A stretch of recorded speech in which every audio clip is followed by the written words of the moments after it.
통일교, 정식 명칭은 세계평화통일가정연합입니다. 겉으로는 세계평화와 가정의 구원을 내세웠습니다.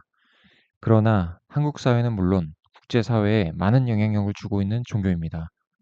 북한의 김일성과의 회담, 일본 아베 신조 전 총리와의 유착, 그리고 미국의 대통령들까지 관계된 종교.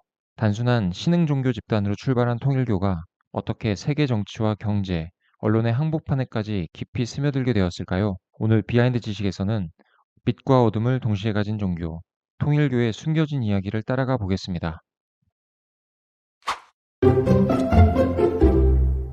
1954년 5월 1일 서울 북학동. 전쟁의 상처가 채 아물지 않은 시기, 문선명이라는 인물이 한 작은 교회를 세웠습니다.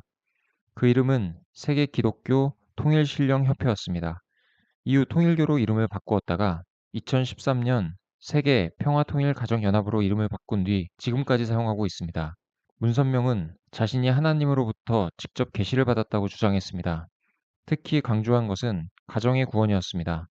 그는 합동결혼식을 통해 인류 전체를 하나님의 가정으로 묶어야 한다고 외쳤습니다. 1982년 미국 뉴욕 메디슨 스퀘어 가든에서는 2,000쌍이 동시에 결혼했고 1988년 서울올림픽 경기장에서는 6,500쌍이 결혼했죠.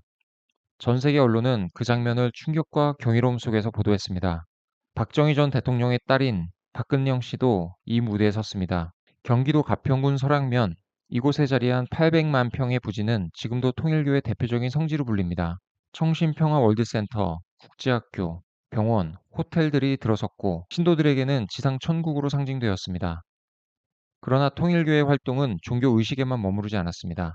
기업, 언론, 교육으로 확장하며 하나의 제국을 이루었습니다. 서울 여의도의 파크원 빌딩 부지, 강남 고속버스 터미널의 센트럴시티, 편의점에서 흔히 볼 수 있는 맥콜과 천연 사이다, 미국에서 초밥 재료시장 절반을 차지했던 트루 월드푸드, 강원도의 대표 리조트가 된 용평 리조트까지 종교 조직이면서도 동시에 거대한 기업 집단이었던 겁니다. 언론은 통일교의 또 다른 무기였습니다. 한국의 세계일보, 일본의 세카이 니포, 미국의 워싱턴 타임즈, 그리고 국제통신사 UPI까지 신문과 방송, 통신망을 장악하면서 여론에 직접적인 영향력을 끼쳤습니다. 교육은 미래 세대를 향한 포석이었습니다.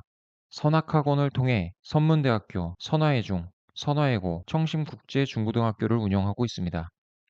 1991년 전 세계를 놀라게 한 장면이 있었습니다. 문선명과 그의 부인 한 학자가 북한 평양에 나타나 김일성과 악수한 것입니다. 남북 정상조차 만나지 못하던 시기에 한 종교 지도자가 독재자와 직접 회담한 사건은 충격이었습니다. 이후 통일교는 북한에 1조 원이 넘는 자금을 투자했습니다. 더 나아가 통일교는 북한 남포에 평화자동차 공장을 세워 자동차 합작 사업까지 시작했습니다. 남북 정부 간 공식 관계가 단절된 시기에도 통일교와 북한 사이의 비밀스러운 한 라인은 유지되었습니다. 그리고 지금까지도 그 관계는 완전히 끊이지 않았다고 전해집니다. 일본과 통일교의 관계는 더욱 긴밀했습니다. 그 시발점은 기시 노부스케 전 총리였습니다. 태평양 전쟁 전번 용의자였던 그는 석방 후 일본 총리에 올랐습니다. 문선명과 기시노부스케는 긴밀한 관계를 맺었고 이를 통해 일본 자민당과 통일교의 연결고리가 형성되었습니다. 그리고 기시노부스케의 손자가 바로 아베 신조 전 총리였습니다. 아베는 2021년 통일교 행사에서 영상 연설을 보냈습니다. 그리고 2022년 그는 총격에 의해 살해됩니다. 범인은 통일교에 막대한 헌금을 바치다 가족이 파탄난 가정의 출신이었습니다. 그는 통일교 및 그와 가까운 정치인들에게 깊은 원한을 품고 있었습니다. 이 사건 이후 수십 명의 자민당 의원들이 통일교와 연루된 사실을 인정했고 결국 일본 법원은 2025년 통일교의 법인 지위를 박탈했습니다. 미국에서도 통일교의 존재감은 상당했습니다. 조지 부시 전 대통령은 1995년 통일교 행사에 참석해 문선명이 없었다면 워싱턴 타임즈도 없었고 워싱턴 타임즈가 없었다면 오늘의 미국도 없었을 것이다라고 말했습니다. 버락 오바마는 대통령 당선 이후 축전을 보냈고 도널드 트럼프는 2021년 직접 기조연설을 전했습니다. 워터게이트 사건 때에는 통일교 신도들이 의회 앞에서 용서, 사랑, 화합을 외치며 닉슨을 지지했습니다. 닉슨은 이에 감동해 직접 문선명을 만나기도 했습니다. 그러나 화려한 외부와는 달리 내부는 달랐습니다. 한국과 일본 신도들은 과도한 헌금을 강요받았습니다. 집과 땅을 팔아 헌납한 경우도 많았고 그로 인해 가정이 파괴된 사례도 많았습니다. 일본 피해자 모임에 따르면 수십 년 동안 통일교에 흘러간 헌금은 수조 원 규모였습니다.